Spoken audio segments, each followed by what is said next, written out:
दोस्तों वेलकम है आपका बायोमेट हिंदी में। आज हम ह्यूमन रिप्रोडक्शन के वन शॉट की बात करेंगे। इस वन शॉट के अंतर्गत हम एनसीईआरटी की इंपॉर्टेंट डायग्राम, इंपॉर्टेंट लाइन को अंडरलाइन करते हुए कंप्लीटली कम ही समय के अंदर समझने की कोशिश करेंगे।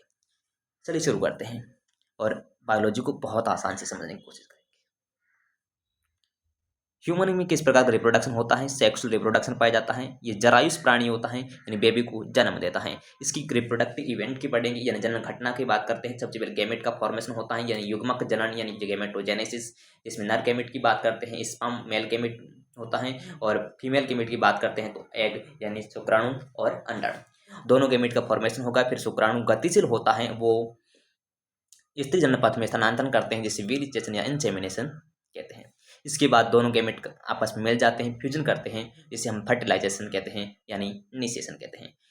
गैमेट का फॉर्मेशन होता है, इसके बाद में गैमेट ट्रांसफर किया, इसके बाद दोनों मिल गए यानी फर्टिलाइजेशन हुआ। फर्टिलाइजेशन में क्या होता है, दोनों गैमेट आपस में फ्यूजन होते हैं तो जाइगोट का फॉर्मेशन होता है। जो जाइगोट का फॉर्मेशन होता है, इसमें क्लेवेज होगा, डिवीजन होता रहता है। इसके बाद में क्या होता है, ब्लास्टोसिस्ट अवस्था का फॉर्मेशन होता है, जिससे पहले मोरुला बनती है।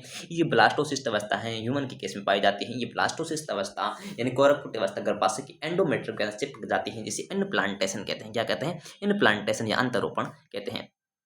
इसके बाद में गेस्टेशन पीरियड आता है, यानी गर्भवती आती है। फिर बच्चे का जन्म हो जाता है, यानी पार्सुलेशन या प्रसव कहलाता है। इंपॉर्टेंट यहाँ पर एक वर्ड दे रखा है कि पुरुष की बात करते हैं तो यह व्रत अवस्था तक कि ये इसमें शुक्राणु यानी स्पर्म का फॉर्मेशन बना रहता है, कि महिला में मोनोपेज अवस्था यानी 50 वर्ष के बाद में लगभग समाप्त हो जाता है। पुरुष जनतंत्र की बात करते हैं, ये पेल्विक रीजन में पाया जाता है।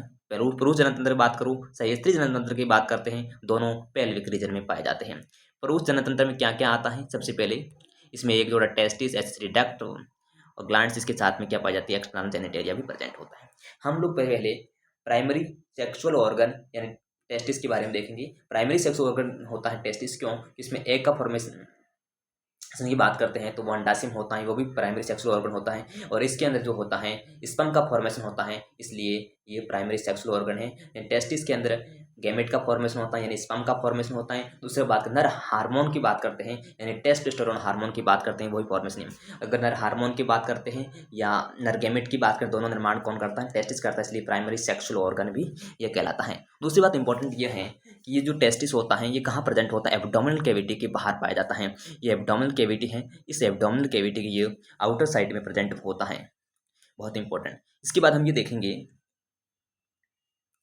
कि जो टेस्टिस होता है ये किस में प्रेजेंट होता है? टेस्टिस वर्ण कोष में प्रेजेंट होता है, और वर्ण कोष यानी स्क्रोटम प्रेजेंट होता है। क्यों होता है? क्योंकि शरीर का टेम्परेचर होता है 37 डिग्री सेंटीग्रेड, 37 डिग्री सेंटीग्रेड, और स्पर्म की फॉर्मेशन करने के लिए 2 से 2.5 डिग्री सेंटीग्रेड कम चाहिए, ताकि स्पर्म का फॉर्मेशन हो सके। इसलिए यह स्क्रोटम में यानी एब्डोमिनल कैविटी के बाहर पाया जाता है। ये लेख समझने के बाद में हम देखेंगे कि जो इसका आकार की बात करते हैं, ये देखने में ओवल शेप का दिखाई देता है, अंडाकार होता है। लेंथ और वेट की बात करें 2 से 5 सेंटीमीटर लेंथ होती है, वेट 2 से 3 सेंटीमीटर होती है। और इसकी बात करें टेस्टिस के ऊपर क्या होता है, आवरण पाया जाता है, ये डेंस आवरण भी ढका होता है। इस आवरण के बारे में डिटेल हम डिस्कस नहीं करेंगे, क्योंकि ऑनली एनसीईआरटी पढ़ रहे हैं इसलिए। इसके बाद हम देखेंगे इस टेस्टिस के अंदर की ओर जाते हैं तो उसमें कई सारे क्या दिखाई देते हैं, लोब्यूल्स दिखाई देंगे। कई सारे क्या दिखाई देंगे, लोब्यूल्स दिखाई देंगे। लोब्यूल्स की बात करते हैं तो ये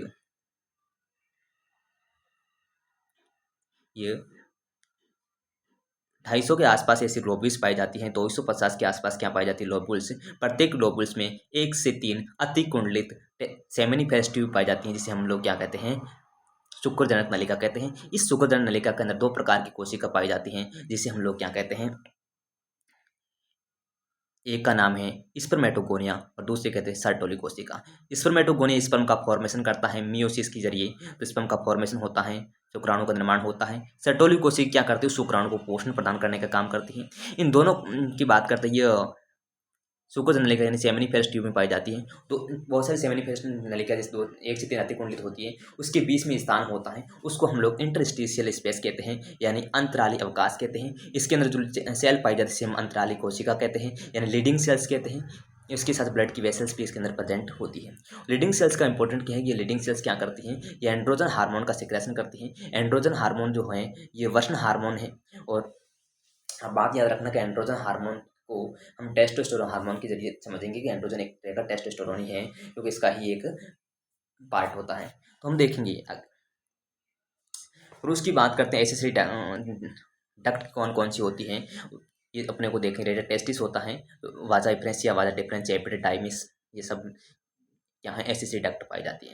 ये डायग्राम के जरिए से हम देखने की कोशिश करेंगे। ये सेमिनिफेरस ट्यूब का डायग्राम दे रखा है। ये जो सेमिनिफेरस ट्यूब है, सेमिनिफेरस के ट्यूब के अंदर की बात करते हैं स्मेटोगोनिया और सर्टोली कोशिका होती है। स्मेटोगोनिया स्पर्म का फॉर्मेशन करता है, सर्टोली कोशिका उसको पोषण प्रदान करने का काम करती है। इसकी बात करते हैं, यहाँ पर अंतराली कोशिका होती हैं जो टेस्टोस्टेरोन हार्मोन या एंड्रोजन हार्मोन का सीक्रेशन करती है। एंड्रोजन हार्मोन का सीक्रेशन करती है, ये बहुत इंपॉर्टेंट है। ठीक है, इसके बाद हम देखेंगे ये जो अंतराली कोशिका है वहाँ पर इम्यूनिटी के लिए भी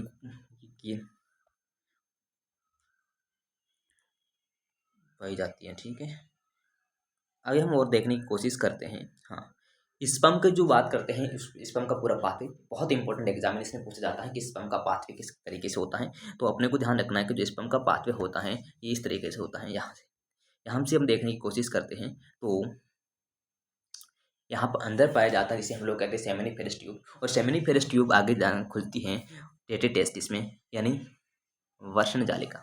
रेटेटेस्टिस यानी वर्षण जालिका, ये जो रेटेटेस्टिस में खुलती है और रेटेटेस्टिस आगे जाकर किस में खुलती है, वाजा इफ्रेसिया में खुलती है, और वाजा इफ्रेसिया आगे जाकर एपिडिडाइमिस में खुलता है।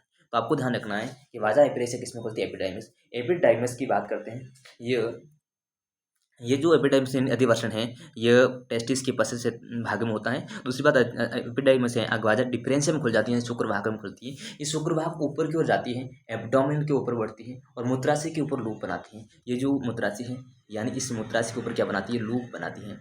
और जो सेमिनी यहाँ से एक वाजा डिफरेंस यानी शुक्र वाहक आती है, यहाँ से आती है एजुकुलेट डक्ट का फॉर्मेशन कैसे करती है, क्योंकि यहाँ पर आती है सेमिनल वेसाइकल और ये शुक्रवाहक यानी वाजा डिफरेंस दोनों मिलकर एजुकुलेटेड डक्ट यानी इस कलन वाहिनी का फॉर्मेशन करती है। इसकी फिर मूत्र मार्ग इसके बाद में ये बाहर निकल जाता है। इसके बाद हम एक्सटर्नल जेनिटेरिया की बात करते हैं। ये नर एक्सटर्नल जेनिटेरिया पेनिस की बात करते हैं तो ये बाह्य जनन इंद्रिया है तो पता है, लेकिन इंपॉर्टेंट बात यहाँ की इसके अंदर पाए जाते हैं टिश्यूज। जो टिश्यू होता है वो हेल्प करता है इरेक्शन में, और दूसरी बात है ये भी चेसन या इंसेमिनेशन में हेल्प करता है। तो टिश्यू का नाम याद करने की जरूरत नहीं, क्योंकि एनसीईआरटी में फिलहाल दे नहीं रखा है। इसका नाम है कॉर्पोरा कैवर्नोसा, कॉर्पोरा स्पंजियोसम, ये टिश्यू पाए जाते हैं।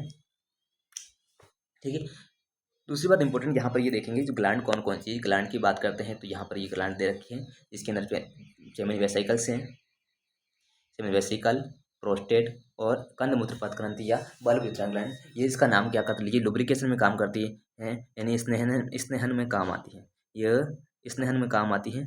और बात करते हैं सेमिनल वेसिकल, ये संख्या में दो होती है, प्रोस्टेट एक होती है, कंदमूत्र पथग्रंथि की बात करती है भी संख्या में कितनी होती है, दो होती है। ये तीनों ग्लैंड आपस में मिल जाती है, और तीनों ग्लैंड मिलने के बाद में क्या करती हैं, ये सेमिनल प्लाज्मा बनाती है। क्या बनाती हैं, सेमिनल प्लाज्मा। सेमिनल प्लाज्मा जो है ये सेमिनल प्लाज्मा जिसके अंदर क्या क्या पाया जाता है, सुक्रोज होता है और एंजाइम्स भी पाया जाता है भरपूर मात्रा में। तो ये हमने पूरी तरीके से देखने की कोशिश की। और इस प्लाज्मा के साथ बाद शुक्राणु मिल जाता है, स्पर्म मिल जाता है, तो इससे क्या बनता है, शुक्राणु मिल जाता है तो बनता है सीमन यानी वीर्य बन जाता है, जो हम आगे और देखेंगे। तो इस तरीके से हमने एकदम एनसीईआरटी की हर लाइन को, हर इम्पोर्टेंट टॉपिक को ईजी और कम समय के समझने की कोशिश करते हैं।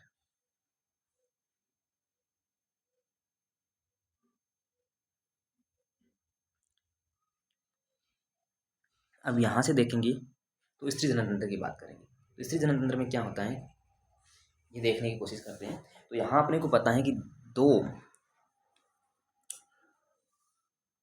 फैलोपियन ट्यूब पाई जाती हैं, दो एग पाया जाता है, एक गर्भाशय होता है, और एक्सटर्नल जेनिटेरिया पाया जाता है, वेजाइना योनि और एक्सटर्नल जेनिटेरिया, ये सब पार्ट इसके अंदर आता है। इसके साथ एक बता रखा है कि जो मेमरी ग्लैंड होती है, मेमरी ग्लैंड ये स्ट्रक्चर फंक्शन रूप से आपस में जुड़ी रहती है, सबके साथ में जुड़ जाती है। प्रेगनेंसी की बात करते हैं, शिशु के रख रखाव की बात करते हैं, ओवुलेशन की बात करते हैं, फर्टिलाइजेशन की बात करते हैं, सब में हेल्प करती है।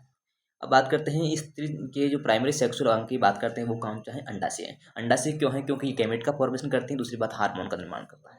ये नीचे पाया जाता है, एक पाया जाता है। लंबाई की बात अपने को पता है, लिगामेंट जुड़ा होता है। इसके बाद हम ये ध्यान रखेंगे फेलोपियन ट्यूब।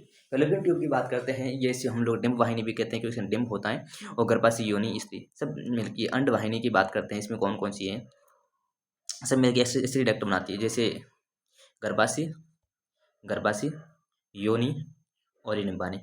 ये क्या है, ये सहायक ग्लैंड होती है, सॉरी सहायक नलिका बनाती है। अब देखते हैं डिंब वाहिनी की लेंथ की बात करते हैं। डिंब वाहिनी की लेंथ की बात करते हैं, 10 से 12 सेंटीमीटर इसकी लेंथ होती है। जो वहाँ परिधि का मतलब परिधि से गुजरता है, यहाँ ये परिधि साइड में वाला पार्ट है।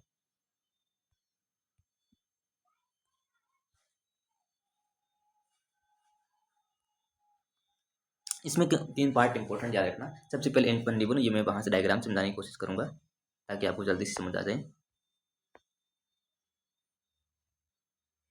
ये इसको कहते हैं इनफंडिबुलम, एम्पुला और इस्थमस। इस्थमस संकीर्ण भाग होता है, एम्पुला फुला हुआ भाग होता है, और इनफंडिबुलम कीप के आकार का होता है। तो आपको साइज भी याद रखना है, इस्थमस संकीर्ण, फुला हुआ और कीप के आकार। और यहाँ पर एक फिंगर लाइक प्रोजेक्शन होता है, जिसको आप झलरी या फिमरी भी कहते हैं। ये जो फिमरी का काम होता है, जब ओवुलेशन होता है तो ओवुलेशन से एग रिलीज होता है, तो फिमरी आपस में कलेक्ट कर लेती है।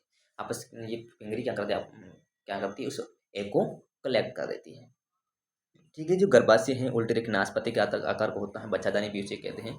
गर्भाशय वो हम ये फंडस की बात करेंगे। यहाँ गर्भाशय की 3 लेयर होती हैं, बाहर होती है पेरीमेट्रियम, मायोमेट्रियम, फिर एंडोमेट्रियम।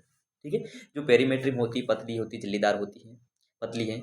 और मायोमेट्रियम की बात करते हैं, मसल्स हैं, मसल से बनी होती है, जो कॉन्टैक्ट में काम करती है, संकुचन करवाती है जो प्रसव के दौरान। एंडोमेट्रियम है जो ग्रंथिल होती है, जो मेस्ट्रुअल साइकिल के दौरान जिस जो लेयर का विघटन होता है वो एंडोमेट्रियम होती है। ठीक है,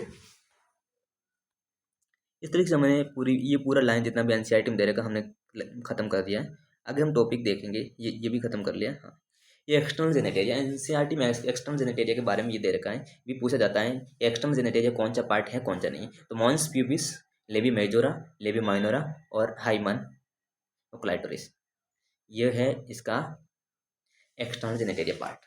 लेबी मेजोरा, माइनोरा और हाइमन और क्लाइटोरिस, मॉन्स प्यूबिस। तो हम ये भी देखने की कोशिश करेंगे कि जैसे मॉन्स प्यूबिस यानी जगन सेल, ये किससे बनता है, ये बहुत सारे फैट हैं उससे मिलकर बना एक गतिनुमा संरचना होती है, जगन बालों से प्यूबिक हेयर से ढकी रहती है। तो लेबी मेजोरा की बात करें तो बड़ा वाला पार्ट होता है आगे लेबी मेजोरा। ये जो जगन मॉन्स प्यूबिस फोल्ड करता है तो क्या बनाता है, लेबी मेजोरा। लेबी मेजोरा के नीचे की बात करते हैं, जो जो होता है लेबी माइनोरा। और जो लेबी मेजोरा होता है ये किसके नीचे होता है, जगन से, मतलब मांस पेशी आपस में ऊपर से नीचे, इसके नीचे ये पाया जाता है, इसके नीचे ये पाया जाता है, ऐसा सिस्टम है। ठीक है, अपने को ये ध्यान रखना है कि योनि द्वार को घेरे रखने का काम कौन करता है, योनि द्वार को घेरे रखने का काम लेबी मेजोरा करता है। और जो लघु प्रकोष्ठ की बात करते हैं जैसे लेबी माइनोरा है, ये उत्तकों का एक जोड़ा वलन होता है। उत्तकों का एक जोड़ा वलन लघु प्रकोष्ठ योनि द्वार को घेरे रखने का काम कौन करता है, लेबी मेजोरा करता है। और इसके द्वारा एक झिल्ली पाई जाती है, इसमें निश्चित यानी हाइमन भी कहते हैं। ये कंप्लीट ढकी होती है नहीं, आंशिक रूप से होती है। छोटी फिंगर लाइक प्रोजेक्ट मतलब अंगुल में संरचना होती है, फिंगर लाइक होती है। और ये याद रखना, मूत्र द्वार के ये वृत्त प्रकोष्ठ गलत है, इसकी जगह पर लघु प्रकोष्ठ के ऊपर प्रेजेंट होती है, लघु प्रकोष्ठ के ऊपर ये होती है। अब यहाँ पर भी ये कथन कारण के क्वेश्चन बनते जाते हैं कि जो वर्जिनिटी की बात करते हैं तो ये हाइमन का होना जरूरी है नहीं है, ये ज़्यादा सूचक नहीं माना जाना चाहिए, क्योंकि ये किसी कारण के काम करने की बात करते हैं, थक्का अचानक गिरने, मतलब साइकिलिंग करने में ये फट भी जा सकती हैं, तो वर्जिनिटी का वास्तविक इंडेक्स नहीं मान सकते। ठीक है, अब बात करते हैं मेमरी ग्लैंड। मेमरी ग्लैंड की बात करते हैं तो मेमरी ग्लैंड यहाँ एक लाइन टू लाइन आपको समझने की कोशिश करनी है कि जो मेमरी ग्लैंड होती हैं ये सभी माता स्तनधारी को लक्षण है, याद रखना, माता स्तनधारी नर स्तनधारी नहीं करना। और बात करना है कि क्रियात्मक ये है, कार्यशील स्तनधारी, ये कार्यशील किसमें होती है, मादा स्तनधारी और जैसे होती है, लेकिन पुरुष के अंदर वो कार्यशील नहीं होती। अब स्तन ग्रंथि की बात करते हैं, ये कितने संख्या में कितनी होती हैं, पैर होती हैं, किसी मिलकर बनी होती हैं, ग्लैंडुलर ऊतक होती हैं, इसके अंदर फैट पाया जाता है, फैट और इसके अंदर कितने लोब्यूल्स होते हैं, इतने लोब्यूल्स होते हैं। अब इस लोब्यूल्स की बात करते हैं, इस लोब्यूल्स जो बन हैं, इस लोब्यूल्स के अंदर क्या होते हैं, सेल्स की बहुत सारी गुच्छे होते हैं, जिसको हम एलोलाइन कोपिका कहते हैं, और कोपिका के अंदर ही दुग्ध का फॉर्मेशन होता है, और कोपिका आगे जाकर क्या करते हैं, अवकाश में एकत्रित हो जाती है किसी गुहा के अंदर, जो कोपिका गुहा उसके अंदर ब्लड सॉरी जो मिल्क होता है उसका एकत्रित होता रहता है, और इसके आगे जाकर वो मेमरी डक्ट में खुलती है, ये किसमें खुलती है, मेमरी डक्ट में, और फिर लैक्टिक एसिड डक्ट आती है लास्ट में, ये याद रख लेना। अब बात करते हैं गेमेटोजेनेसिस। हमने सबसे पहला जो इवेंट देखा, मतलब शुरुआत में इंट्रोडक्शन में देखा था कि सबसे पहले क्या होता है, गेमेट का फॉर्मेशन होता है। नर गेमेट कौन है, स्पर्म, और मेल गेमेट की फीमेल गेमेट की बात करते हैं तो वो होता है एग। तो इस गेमेट का फॉर्मेशन में गेमेटोजेनेसिस, यानी नर में शुक्राणु अंडाणु, इस पर देख लिया। अब बात करते सबसे पहले स्पर्मेटोजेनेसिस, देखिए स्पर्म का फॉर्मेशन कैसे होता है। यहाँ पर एक वर्ड है जो इंग्लिश में याद करेंगे तो ज़्यादा बेटर रहेगा। तो इस सबको हम देखते से पहले हम डायग्राम से देखने की कोशिश करेंगे, जो यहाँ पर दे रखा है, मतलब कम ही समय के अंदर सीखने की कोशिश करते हैं यहाँ। ये हमने पता है कि जो टेस्टिकुलर लोब्यूल्स होता है, इस टेस्टिकुलर लोब्यूल्स के अंदर सेमिनिफेस्ट डक्ट पाई मतलब नलिका पाई जाती है। इस सेमिनिफेस्ट जो नली होती है, ट्यूब ट्यूब होती है, सॉरी सेमिनिफेस्ट ट्यूब होती है, उस सेमिनिफेस्ट ट्यूब के अंदर पाई जाती है स्पर्मेटोगोनिया और सेडुलर कोशिका। जो स्पर्मेटोगोनिया है वो क्या करती है, स्पर्म का फॉर्मेशन करती है, हमने देखा था। तो स्पर्मेटोगोनिया जो होती है वो इसके अंदर माइटोटिक डिवीजन होता है, बहुत सारे डिवीजन होगा, उसमें प्राइमरी स्पर्मेटोसाइट बनाते हैं। क्या बनाती है, प्राइमरी स्पर्मेटोसाइट, ये भी संख्या में 2n होती है। अब प्राइमरी स्पर्मेटोसाइट होती है, इसके अंदर पहले जो अर्धसूत्री विभाजन होता है वो एक क्लीवेज होता है, मतलब रियल जो अर्धसूत्री विभाजन फर्स्ट होता है वो यहाँ पर होता है। इसके अंदर क्या होता है, फर्स्ट अर्धसूत्री विभाजन होगा तो 2n से क्या बन जाएगी, n बन जाएगी, n बनती है सेकेंडरी स्पर्मेटो साइड बन जाती है। तो ये होता है रिडक्शनल डिवीजन, इसे हम कहते हैं रिडक्शनल डिवीजन। प्रथम बार जो होता है उसे हम कहते हैं रिडक्शनल डिवीजन, मतलब ये डिवाइड होती है रिडक्शनल में, 2n से किसमें, एक में कन्वर्ट हो गई, और म्यूसिस फेस्ट होता है रिडक्शनल डिवीजन, और सेकंड होता है इक्वेशनल डिवीजन, जिसके अंदर क्या होती है, जो गुणसूत्र की संख्या है वो इक्वल हो रहती है। तो यहाँ 46 थी तो यहाँ 23 हो जाएगी, और यहाँ भी 23 है। लेकिन याद रखना, यहाँ की बात करते इस तरह से बनता है, यौनार्म की बात हो रही है, तो स्पर्म का फॉर्मेशन की बात करते हैं, यौनार्म के आसपास शुरू होना, जो स्पर्मेटोजेनेसिस से शुरू होता है, तो ये बनता है इस तरह से। ये जो है स्पर्मेटिड है, सेकंड स्पर्मेटोसाइट आगे जाकर क्या बनते हैं, स्पर्मेटिड बनते हैं। तो स्पर्मेटिड की संख्या कितनी होती है, स्पर्मेटिड की संख्या भी 4 होती है, और आगे जाकर ये क्या बनता है, शुक्राणु बना देता है। ठीक है, याद ये रखना है कि सेकेंडरी स्पर्मेटोसाइट की बात करते हैं, ये सेकेंडरी स्पर्मेटोसाइट है, ये सेकेंडरी स्पर्मेटोसाइट एक से कितना बन, ये सेकेंडरी स्पर्मेटोसाइट है, ये सेकेंडरी स्पर्मेटोसाइट है, ये है 2n, और ये प्राइमरी स्पर्मेटोसाइट है। तो प्राइमरी स्पर्मेटोसाइट, सेकेंडरी स्पर्मेटोसाइट, इस तरह से बनता जाता है। अब ये देखो स्पर्म का फॉर्म, ये जो है ना, स्पर्मेटिड को स्पर्म में कन्वर्ट होता है, तो स्पर्मेटिड का स्पर्म में कन्वर्ट होना स्पर्मियोजेनेसिस कहलाता है, ये इंपॉर्टेंट है। स्पर्मेटोजेनेसिस वो अलग था, जो पूरे स्पर्म का बनने का प्रोसेस था, स्पर्मियोजेनेसिस है, यहाँ लिखा। स्पर्मियोजेनेसिस क्या होता है, स्पर्मेटिड का स्पर्म में कन्वर्ट होना, स्पर्मेटोजोआ ये स्पर्म में कन्वर्ट होना। इसके बाद स्पर्म बन गया है, उसको क्या चाहिए, न्यूट्रिएंट चाहिए, तो अंदर क्या होती है, मैंने बताया सेटोली सेल्स होती है, तो वो सेटोली कोशिका के अंदर जाएगा, ये सेटोली कोशिका, इस सेटोली कोशिका के अंदर हेड को फिट करेगा, और हेड को फिट करेगा सेटोली कोशिका में, और फिर हेड को बाहर निकालेगा। तो इसे हम कहते हैं स्पर्मिएशन कहते हैं, बाहर निकल जाता है, फिर हेड को फिट किया, फिर वो सुखजनक नलिका होती है, इसमें सुखद नलिका यानी सेमिनिफेस्ट ट्यूब होती है, उससे बाहर निकल जाता है, जिसे हम क्या कहते हैं, स्पर्मिएशन कहते हैं, स्पर्मियोजेनेसिस, स्पर्मिएशन।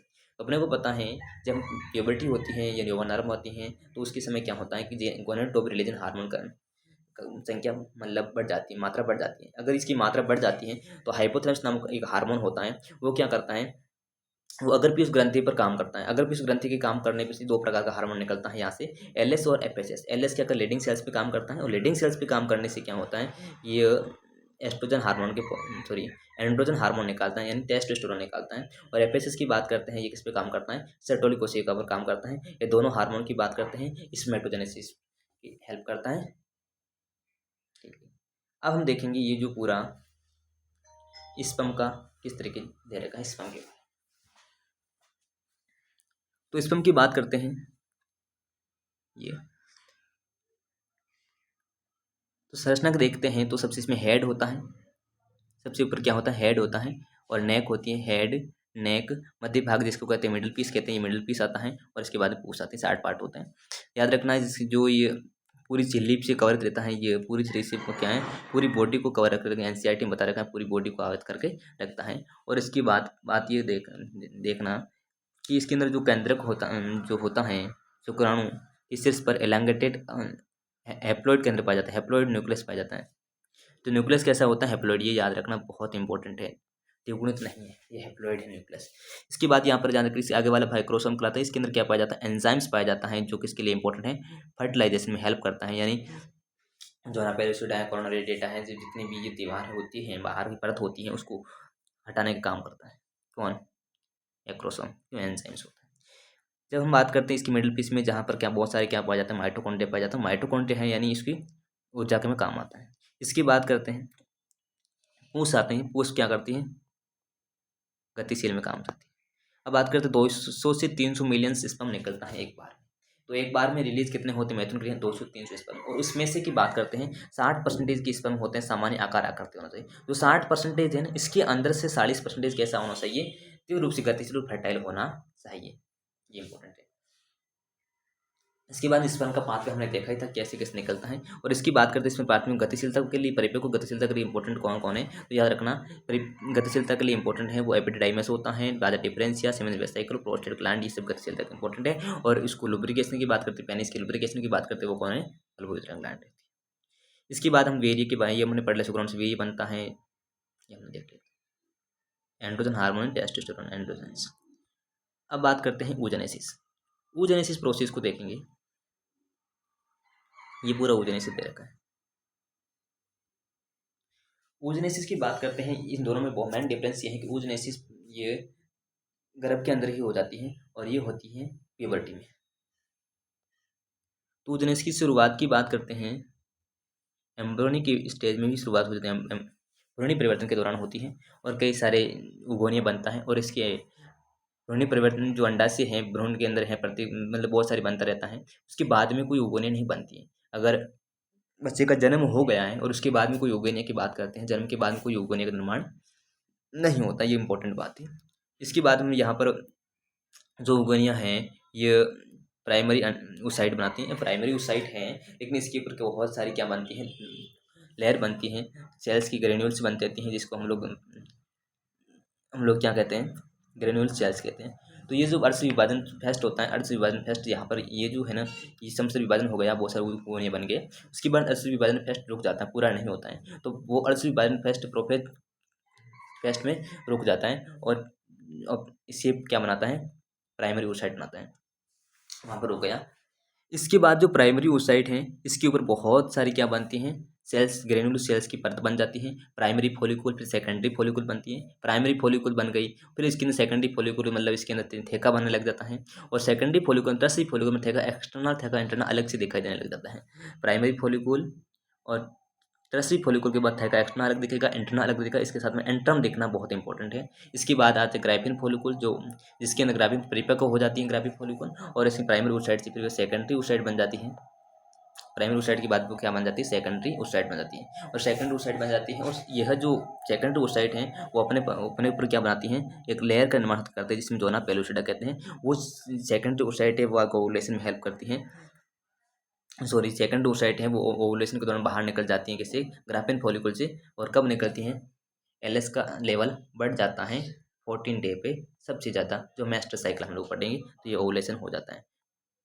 अब ये मेस्ट्रुअल साइकिल वापस आ गया, मेस्ट्रुअल साइकिल की बात करते हैं, तो मेस्ट्रुअल साइकिल ये पूरा देखो किसमें पाया जाता है इंपॉर्टेंट बात है, मेस्ट्रुअल साइकिल पाया जाता है मादा प्राइमेट में, और इसको महामारी भी कहते हैं, 28 ये सबको पता है, शुरुआत को मैनार के कहते हैं और बंद को मोनोपोज कहते हैं, ठीक है, और रजोनिवर्ती कहते हैं, और दोनों के बीच में ये जनरल अवधि होती है, और 50 वर्ष के ऊपर में ये लगभग बंद हो जाता है।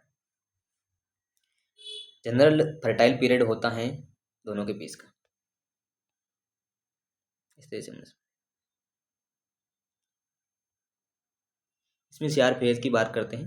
सबसे ब्लीडिंग फेज होती है। ब्लीडिंग फेज में क्या होते हैं, प्रोजेस्टेरोन के लेवल कम हो जाता है। प्रोजेस्टेरोन के लेवल कम होने का मेन कारण क्या है, क्योंकि यहाँ पर कार्पस लूटियम जो है, कार्पस लूटियम हाँस हो जाती हैं, क्योंकि फर्टिलाइजेशन नहीं होता है। तो कार्पस लूटियम ही प्रोजेस्टेरोन हार्मोन का सीक्रेशन करती है। कार्पस लूटियम ही किसका निर्माण करती है, फर्टिलाइजेशन हार्मोन का सीक्रेशन करती है। तो फर्टिलाइजेशन हार्मोन का कार्पस लूटियम ही प्रोजेस्टेरोन हार्मोन का सीक्रेशन करती है। और अगर प्रोजेस्टेरोन हार्मोन का सीक्रेशन कर दिया है तो प्रोजेस्टेरोन हार्मोन तो लेवल ही बना रहेगा। अगर प्रोजेस्टेरोन हार्मोन का लेवल कम हो गया है तो ये ब्लीडिंग फेज आ जाएगी। तो हम इस मेस्टोसाइकिल के बारे में अगले लेक्चर में पढ़ेंगे। और वन शॉट का आधा वन शॉट हमने ख़त्म कर दिया है। अगले में क्या करेंगे, फर्टिलाइजेशन क्या होता है, उसमें इनप्लांटेशन क्या है, इनप्लांटेशन, फर्टिलाइजेशन, और इसके बाद में हम लोग ये घूर्णी परिवर्तन है, उसके बाद में पार्चुरेशन ख़त्म कर देंगे। तो इस 25 मिनट के अंदर हम लगभग वन शॉट निपटा दिया है। आधा वन शॉट का फर्स्ट पार्ट निपटा दिया है और सेकंड वीडियो के अंदर पूरा ख़त्म कर लेंगे ह्यूमन रिप्रोडक्शन। इस तरह के NCERT के डायग्रामेटिक NCERT को समझने के लिए हमारे चैनल को सब्सक्राइब करें, लाइक करें और फॉलो करें। Thank you.